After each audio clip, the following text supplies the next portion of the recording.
Dr. Hyun-woo Kim wiped the sweat from his face as he stared at the strange object they had found deep underground. The dig site in the mountains of Korea had been quiet for weeks. Most of his team thought they would find nothing but old rocks and dirt. But now, as Hyun-woo looked at the smooth, dark surface that seemed to eat light itself, he knew they had found something that would change everything. So-young, come look at this, he called to Dr. So-young Park, who was studying symbols on nearby stone tablets. She was the best language expert on the team, able to read ancient writing that no one else could understand. So-young walked over, her eyes growing wide when she saw what Hyun-woo was pointing at. The object was huge, maybe 20 feet tall and just as wide. It looked like a doorway, but it was made of something that did not look like any metal or stone she had ever seen. Strange symbols covered its surface, glowing with a soft blue light. These symbols, So-young said, running her fingers along the markings. They are not from any Earth language I know, but look here. She pointed to a section near the bottom. These symbols appear in different styles, like someone wrote the same message, in many different languages. Captain Jamin Lee, the team's engineer, came down into the dig site with his equipment. He had been checking the area for safety, making sure the old tunnels would not fall on them. When he saw the gate, he stopped walking and just stared. "What is that thing?" Jamin asked. His voice was quiet, like he was afraid speaking too loud might wake something up. "We think it might be some kind of door," Hyun-woo said. "But we have no idea how old it is or who made it." So-young was still reading the symbols. "I can make out some words," she said. "Warning, danger, restricted, and something about those who must never cross." She looked up at the others. "It sounds like someone really did not want people going through this thing." For 3 days, the team worked to clear more dirt and rocks from around the gate. They found that it went deep into the ground, with more symbols covering every part of it. Jamin set up lights and power cables so they could work even when it got dark. On the 4th day, something changed. Jamin was running tests on the gate's surface when his equipment started making strange sounds. The symbols on the gate began to glow brighter, and a low humming noise filled the air. "Everyone step back," Hyun-woo said, but no one moved. They were all too amazed by what they were seeing. The gate was waking up. A voice came from nowhere, speaking in broken Korean, then English, then languages none of them knew. "Species classification, unknown, biological markers, unprecedented, warning, unauthorized entities detected." So-young grabbed her notebook and started writing down everything the voice said. "It knows we are here," she whispered, "and it does not know what we are." The voice spoke again, this time clearer. "Gate systems active. No valid authorization. Found. Origin species not in database. Please state your purpose." Hyun-woo stepped forward. His heart was beating fast, but he tried to keep his voice calm. "We are humans from Earth. We found your gate and want to understand it." There was a long pause. Then the voice said, "Human, Earth, no match in galactic records. Warning, unknown species attempting gate access. This is not permitted." "Galactic records?" Jamin said. "Did it just say galactic?" The symbols on the gate were now glowing so bright they had to cover their eyes. The humming got louder, and the air in front of the gate started to shimmer like water. "It is opening," So-young said. "The gate is opening." Where there had been solid darkness before, now there was light. Not bright light, but a soft glow that seemed to come from very far away. Through the opening, they could see what looked like another world. The sky was purple, and huge metal buildings reached up toward strange clouds. "We need to tell someone about this," Jamin said. "The government, the military, someone." But Hyun-woo was already putting on his equipment pack. "We need to see what is on the other side first. If we tell others now, they will take this away from us. They will send soldiers instead of scientists." "Are you crazy?" Jamin asked. We do not know what is over there. The warnings on the gate said it was dangerous. The warnings also said no one should cross, So Young added. Maybe there is a reason for that. But Hyunwoo was already walking toward the gate. Think about it. This could be our first contact with life from other worlds. We cannot let fear stop us from learning. The voice from the gate spoke again, sounding worried now. Warning. Unauthorized crossing detected. This realm is restricted. Entry forbidden for all species. Please reconsider. Why is it forbidden? Hyunwoo asked the air. Information classified. Only council overseers have access to realm designation data. You are not authorized. So Young looked at her notes. Council overseers. That sounds like some kind of government. Jamin checked his equipment one more time. If we are going to do this, we should go together. And we should be ready to come back fast if things go wrong. The three of them stood at the edge of the gate, looking through to the other world. The purple sky looked peaceful, and they could see what might be roads or paths between the tall buildings. The gate voice is still warning us not to go, So Young said. Maybe that is exactly why we should go, Hyunwoo replied. If someone does not want us to see what is over there, it might be something important. They stepped through together. The world on the other side was quiet. Too quiet. The air felt different, thicker somehow, and everything was much bigger than it should be. The buildings were made for people much taller than humans. The doorways were huge, and the roads were wide enough for vehicles the size of houses. Where is everyone? Jamin asked. His voice echoed off the empty buildings. Maybe they are all sleeping, So Young said, but she did not sound like she believed it. As they walked down one of the wide roads, lights began turning on in the buildings around them. Not warm lights like they were used to, but cold blue lights. That made everything look strange. The city knows we are here, Hyunwoo said. High above them, something started beeping. Then more beeping came from other buildings. Soon the whole city was filled with alarm sounds. I think, Jamin said slowly, we just set off every alarm in this place. Far away, across the galaxy, other beings were receiving those alarm signals. Beings who had built the gate long ago. Beings who had never expected anyone to actually use it to get in. The three humans stood in the empty alien city, not knowing that they had just done something impossible. They had broken into the most secure prison in the galaxy, and now everyone was going to know about it. Far across the galaxy, in a space station larger than most moons, emergency lights were flashing red. Council Overseer Veltar had not seen the alarm systems activate in over 300 years. His long, thin fingers moved quickly across the control panels, trying to understand what was happening. Military Commander Zethral to the emergency chamber immediately, he called through the station's communication system. Zethral arrived within minutes, her four arms moving in the way that showed she was ready for battle. What is the emergency? Overseer? The Forbidden Realm, Veltar said, his voice shaking. Someone has entered the Forbidden Realm. Zethral stopped moving. In all her years as a military commander, she had never heard of anyone entering that place. That is impossible. The gate only works one way. Things go in, they do not come out. The sensors show 3 life forms, Veltar said, pointing at his screens. Small life forms. They entered through Gate 7 Alpha and are now moving around inside. The realm. Small life forms? Zethral looked at the data. These readings are strange.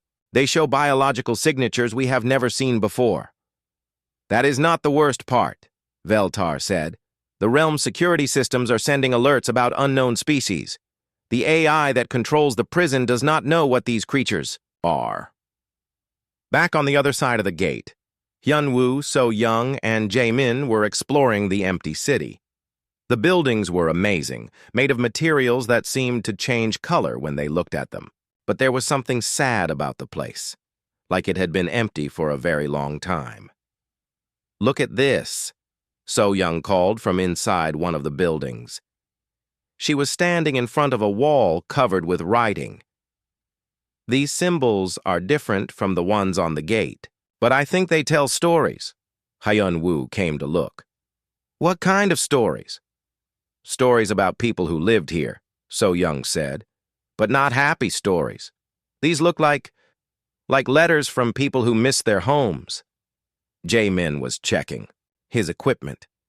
The air here is safe to breathe, but something is wrong with my radio. It keeps picking up signals I do not understand. What kind of signals? Hyun-woo asked. Voices, Jae-min said.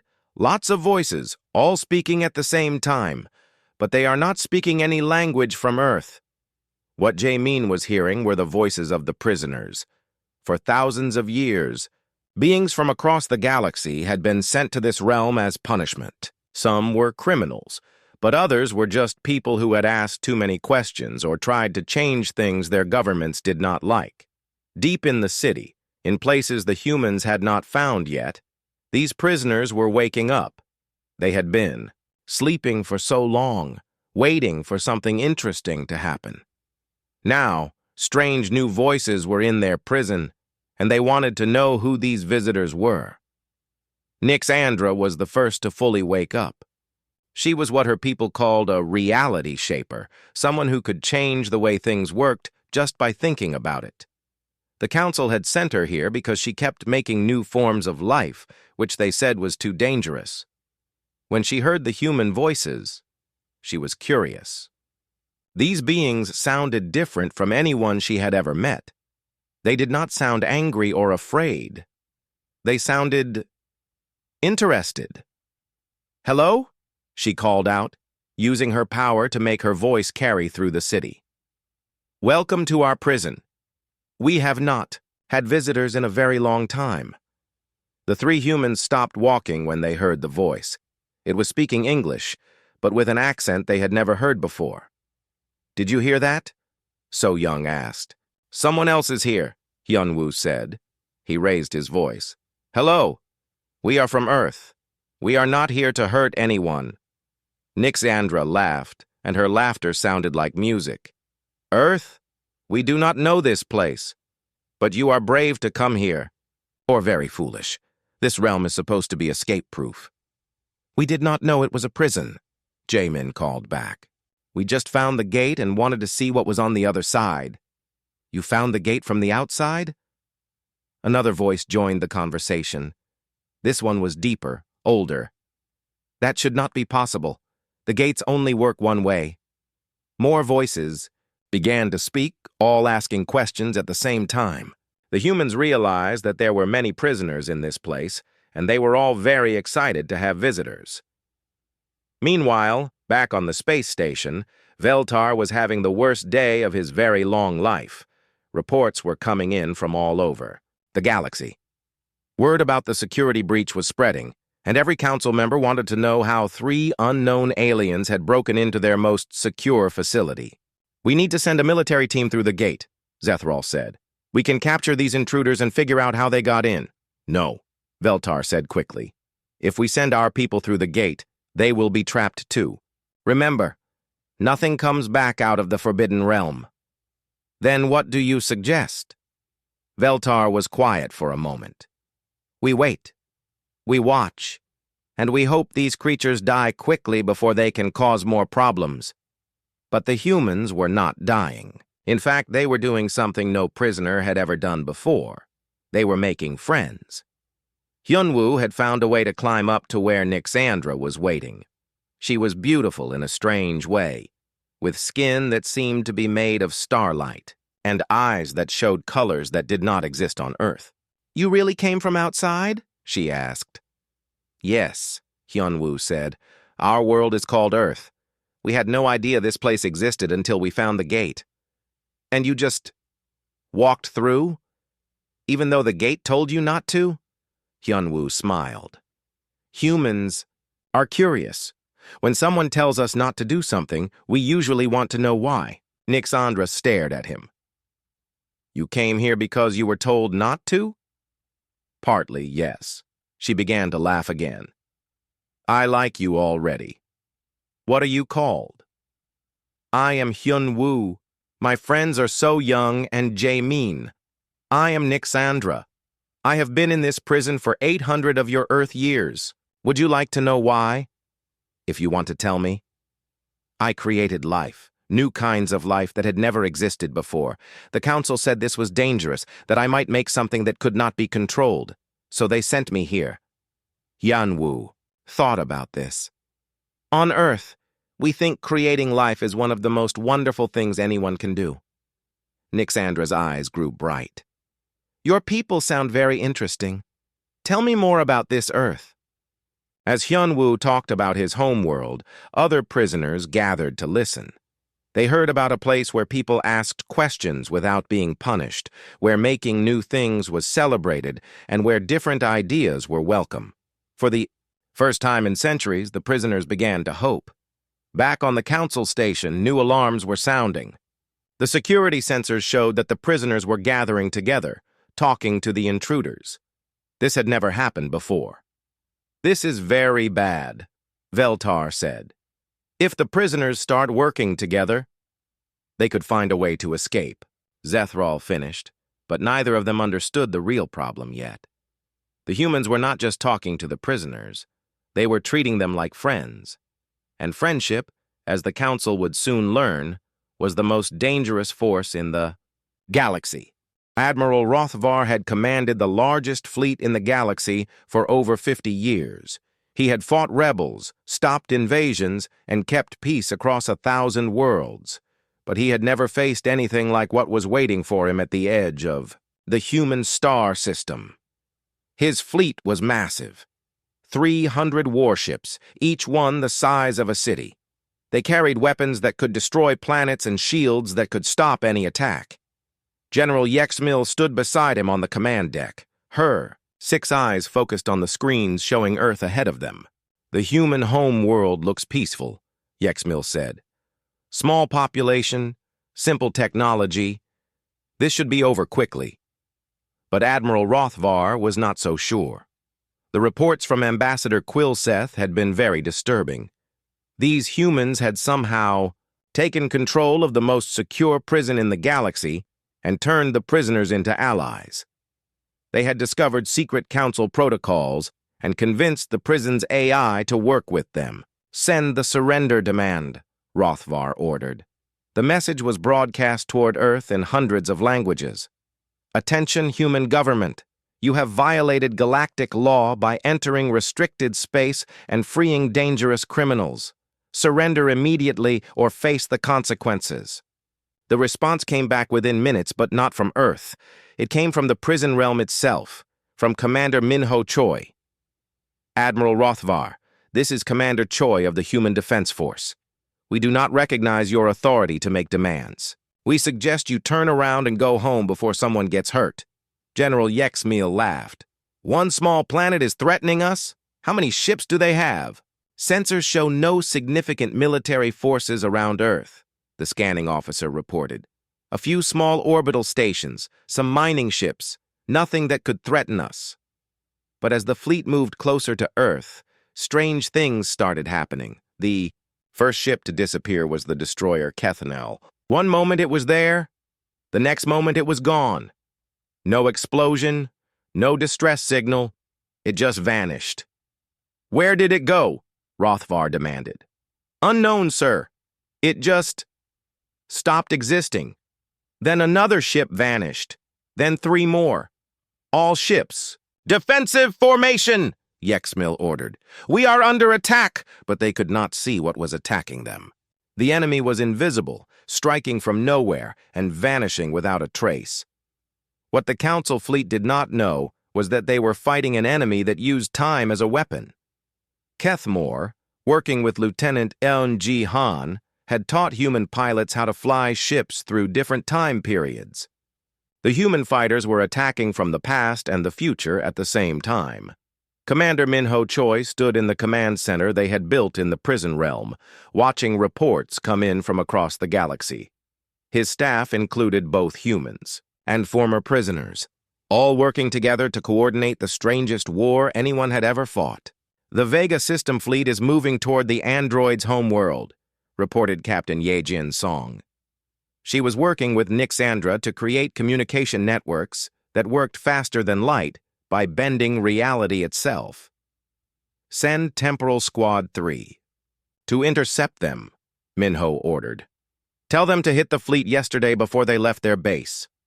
Major Subin Quan was analyzing enemy movements with help from Vorthok, who could speak directly to the Council's computers. The enemy is getting confused, she said. Their ships keep getting orders that contradict each other because we are changing what happened in their past. But the humans were not just using strange weapons. They were using something even more dangerous, the truth. Dr. Young-Ho Bei had set up broadcasting stations that sent messages to every world in the galaxy. The messages were simple recordings of former prisoners telling their stories. People across the galaxy learned about scientists who had been imprisoned for asking questions, artists who had been exiled for creating new things, and leaders who had been sent away for trying to help their people. The effect was immediate. On council worlds, people began protesting. They demanded to know why their governments were fighting a war to keep good people in prison. Some worlds declared that they would no longer follow council orders. The rebellion is spreading, reported Lieutenant Da-Yun Choi, who was monitoring communications across the galaxy. 17 worlds have declared independence from the council in the last 3 days. The council had expected to fight a simple war against primitive aliens. Instead, they found themselves fighting for the survival of their entire government. Admiral Rothvar was learning that human warfare was unlike anything in the galaxy. When his ships fired their weapons, the beams sometimes curved back and hit his own forces. When he sent fighters to attack, they found themselves fighting ships that looked exactly like their own. How are they doing this? He asked his science officer. The prisoners are teaching them impossible things, came the reply. Our enemies are using physics that should not work. All physics work if you understand them well enough, said a new voice on the bridge. Everyone turned to see a human woman standing behind them. She was small, wearing simple clothes, and she was smiling like she was visiting friends. How did you get on my ship? Rothvar demanded. I walked through the wall, Engineer Sung-Min Oh said. Nixandra taught me how to convince walls that they are not really there. It is quite easy once you know the trick. Alarms started sounding throughout the ship. More humans were appearing on different decks, and they all seemed to be able to walk through solid metal like it was air. We are not here to hurt you, Sung-Min said. We just want to talk. Security teams to the bridge, Yexmil shouted into her communicator. They will not be coming, another human voice said. Staff Sergeant Ji-Hoon Park materialized next to the general. We asked them very nicely to take a nap instead. Do not worry, they will wake up in a few hours. Admiral Rothvar realized that his flagship, the most powerful warship in the galaxy, had been taken over by a handful of humans who treated locked doors and solid walls like suggestions. What do you want? He asked. We want you to stop fighting a war you cannot win, Sung-Min said. Your people are dying for no good reason. The prisoners you are trying to recapture do not want to hurt anyone. They just want to be free to think and create and explore. They are dangerous criminals. No, they are not, Ji-Hoon interrupted. They are people whose only crime was being different, and now they have friends who are very good at fighting impossible wars. On the main screen, Admiral Rothvar could see his fleet being systematically disabled. Ships were being captured by forces he could not see or understand. His communications were filled with reports of impossible attacks and strange defeats. Your council has ruled through fear for thousands of years, Sung-Min continued. But humans do not fear things just because we are told to. We ask questions, we make friends, and we help people who need help. Even if those people are supposed to be your enemies? Rothvar asked. Especially then, Ji-Hoon said, because that is when friendship matters most. The Admiral looked at his screens again. Half his fleet was gone, and the other half was reporting that humans were appearing on their ships too. But none of his people had been hurt. The humans were capturing ships and taking prisoners, but they were not killing anyone. What kind of war is this? He asked quietly. The kind that humans fight, Sungmin said. We do not want to destroy you. We want to change your mind. For the first time in his long military career, Admiral Rothvar was facing an enemy that was trying to save his people while defeating them. It was the strangest thing he had ever experienced, and despite himself, he was starting to think that maybe, just maybe, these humans had a point. 1 year after humans first walked through the gate, Dr. Hyun-woo Kim stood in the largest meeting hall the galaxy had ever seen. It was built in the space between dimensions, where the prison realm touched normal space. Representatives from 1,000 worlds sat in chairs that floated in the air, arranged in circles that went up and down as far as the eye could see. At the center of it all was a simple table where Hyun-woo sat with Council Overseer Veltar. Between them was a document that would change how the galaxy worked forever. The Renewal Accords, Veltar said, reading the title page. His voice was tired. The war had lasted only 6 months, but it had felt like centuries. You really think this will work? It has to work, Hyun-woo said. The old way was not sustainable. You cannot keep people locked up just for thinking differently. Around them, former prisoners sat next to council members who had once condemned them. Nixandra was explaining her research to a group of council scientists who were amazed by her discoveries. Kethmore was working with engineers to design new gates that could connect dimensions safely. The war had ended not with victory or defeat, but with something the galaxy had never seen before: forgiveness. It started when Admiral Rothvar made a choice that surprised everyone, including himself. After talking with the humans who had captured his ship, he ordered his fleet to stand down. He told the council that fighting these humans was wrong, and that maybe it was time to listen to what they had to say.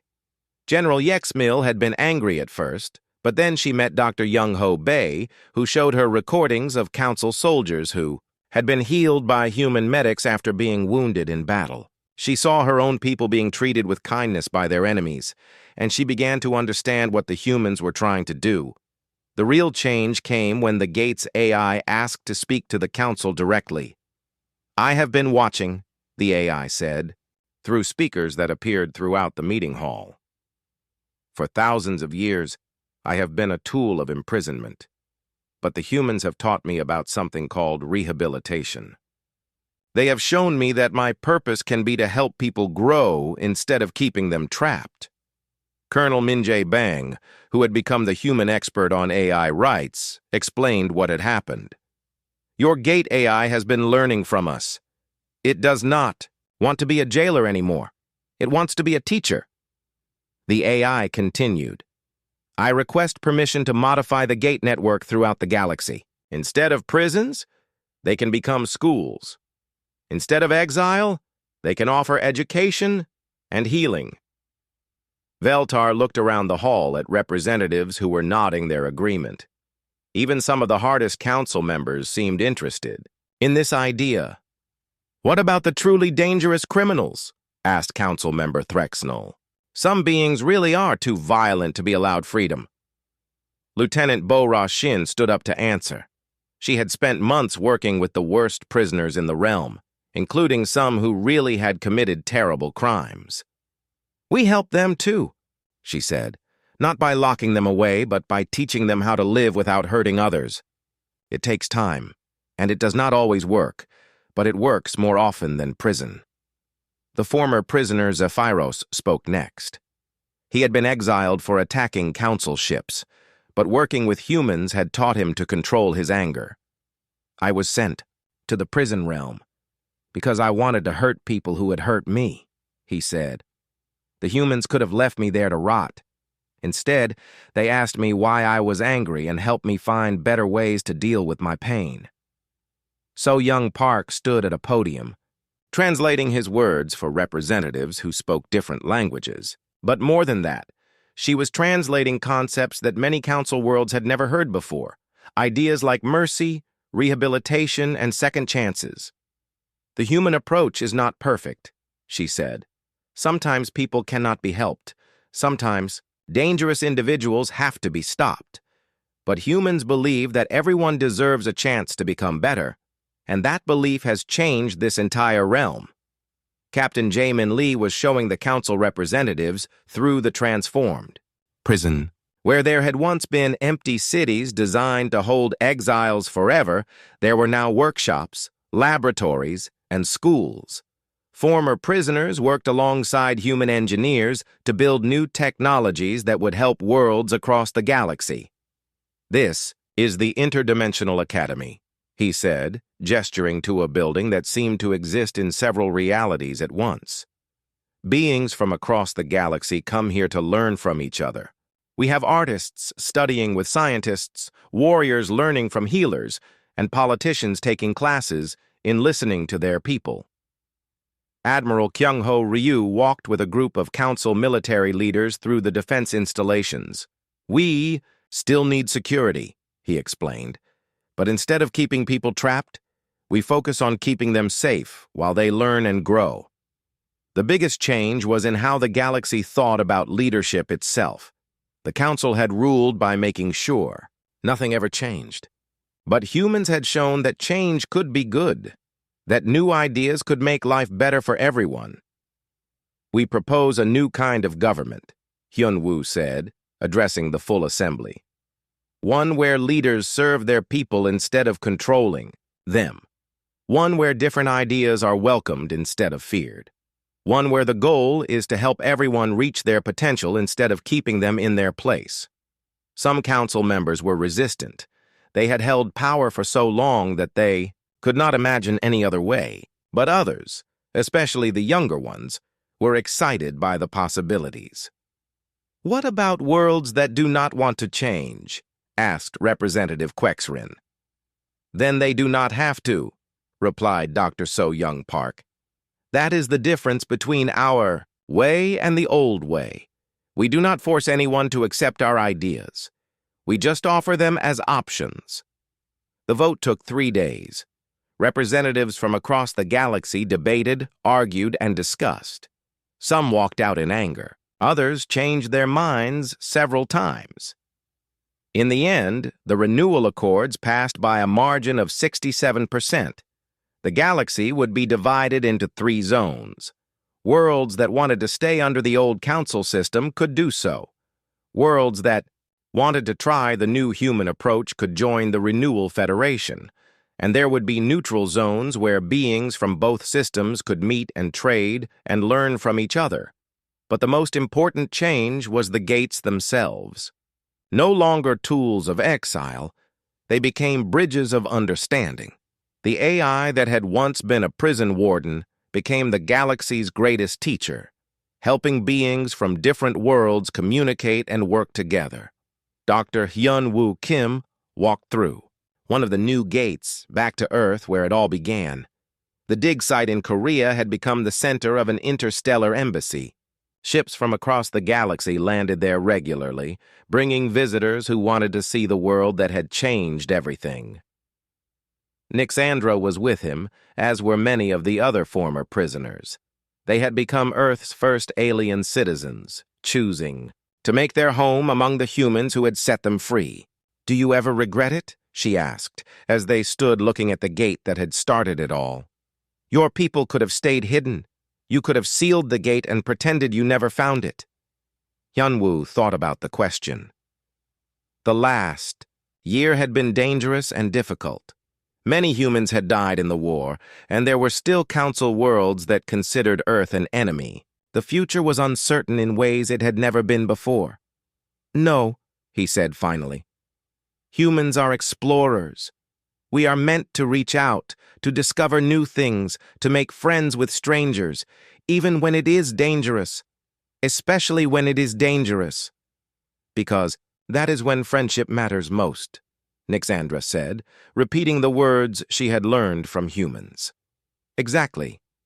Around them, beings from dozens of worlds walked through gates that led to new possibilities. The galaxy was no longer divided between the rulers and the ruled, between the free and the imprisoned. It was becoming something new, something that had never existed before. A community where differences were celebrated instead of feared. The gates that had once been instruments of exile had become humanity's gift to the galaxy. Proof that even the most broken systems could be healed if someone was brave enough to enter what was never intended for them and change the rules from the inside. And in the end, that was the most human thing of all, taking something designed to cause despair and turning it into a source of hope. 3 weeks had passed since the humans first entered the prison realm. What started as a simple exploration had become something much bigger. Jamin had built a small camp near the gate, using materials the prisoners had helped him find. The camp had beds, a cooking area, and even a communications setup that somehow worked between dimensions. More humans had come through the gate. Captain Min-Ho Choi had brought a small team of soldiers, but they were not there to fight. They were there to protect the scientists and help build better equipment. Lieutenant Eun-ji Han was a pilot who wanted to understand how the strange technology in the prison worked. Sergeant Dong-Hyun Yu was setting up defenses around the camp, not because he expected attack, but because he wanted to be ready for anything.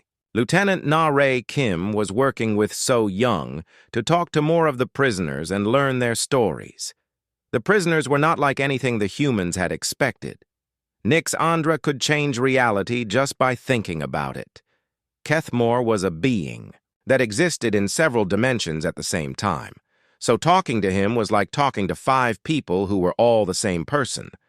There was also Vorthok, who could speak to machines and make them do things they were not built to do.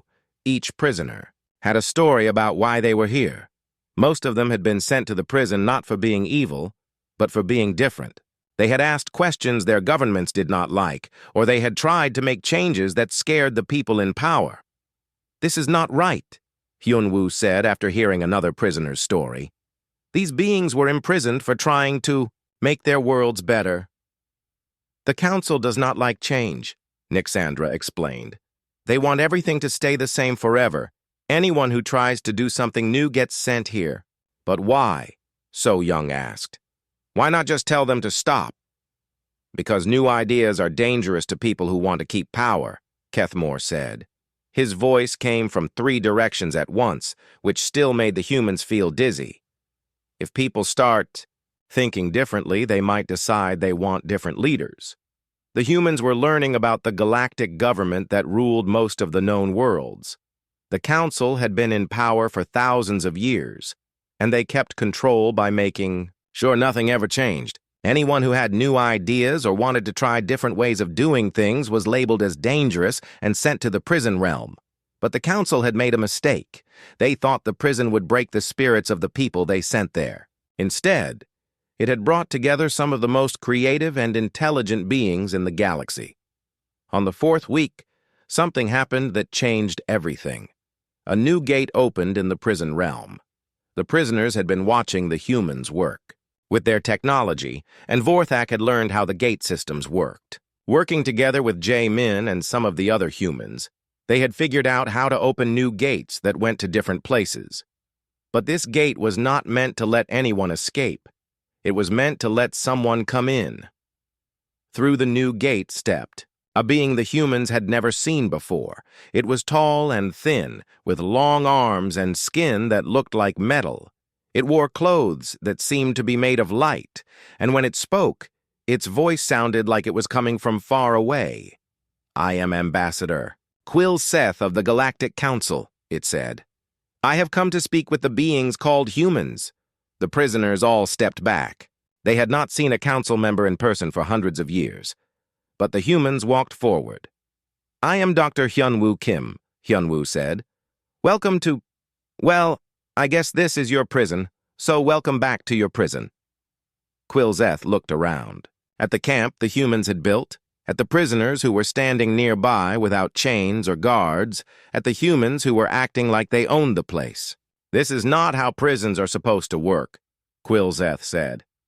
"Maybe your prisons do not work very well then," Lieutenant Yoon-ji Han said. She was not trying to be rude, but she had been talking to the prisoners for weeks and she was angry about how they had been treated. "These beings are dangerous criminals," Quilseth said, pointing at the prisoners. "Really?" So Young stepped forward with her notebook. Nixandra was imprisoned for creating new forms of life. Kethmore was sent here for doing research into other dimensions. Vorthek was exiled for making machines that could think for themselves. In our culture, we call people like this scientists and artists. Quilzeth was quiet for a moment. They were disrupting the natural order. Whose natural order? Sergeant Dong Hyun Yu asked. Who decided what was natural and what was not? The Council has maintained peace and stability for... The Council has maintained control, Nixandra interrupted. There is a difference. The ambassador looked uncomfortable. This was not going the way the Council had expected. They had sent Quilzeth to demand that the humans leave and to make sure the prisoners had not escaped. Instead, he was being questioned. About the Council's right to rule, we have a proposal, Hyun-woo said. We want to talk to your Council about changing how they handle people who think differently. The Council does not negotiate with unauthorized alien species, Quilzeth said. Then maybe it is time they learned how, Captain Minho Choi said. He had been quiet until now, but he was used to dealing with difficult situations. Because we are not leaving, and we are not going to let you keep these people locked up for the crime of being smart. You do not understand the risks. No, you do not understand the risks, Nixandra said. Her eyes were starting to glow, which happened when she was getting angry. We have been patient for centuries, waiting for someone to listen to us. Now someone finally has. Do you really want to make us your enemies? Quilzeth looked around the camp again. He saw humans and prisoners working together, sharing meals, teaching each other. He saw technology that combined the best ideas from both groups. He saw something that should have been impossible, a prison that had become a home. I will take your message to the Council, he said finally. Good, So Young said. And while you are there, tell them something else. Tell them we know about the execution protocol. Quilzeth froze. What execution protocol? The one hidden in the Gates programming, Jamin said. The one that was supposed to kill all the prisoners after 1,000 years. The one that would have activated next year if we had not disabled it. The ambassador's face went pale. Even among the Council, very few knew about that secret program. How did you... We asked the Gates AI, Lieutenant Naray Kim said simply. It told us everything once we explained that we believed in giving people second chances, even artificial people. Quilzeth realized that the humans had not just broken into the prison. They had turned the entire system against its creators. The Gate AI, the security systems, even the dimension itself was now working with the humans and prisoners. The Council will not accept this, he said. Then the Council will learn what happens when they try to fight people who have nothing left to lose, Kethmore said, plus some new friends who do not know the meaning of impossible. As Quilzeth left through his gate, he carried with him a message that would shake the foundations of galactic civilization. The humans had not just freed the prisoners, they had freed the idea that things could be different, and ideas, once freed, are very hard to put back in prison.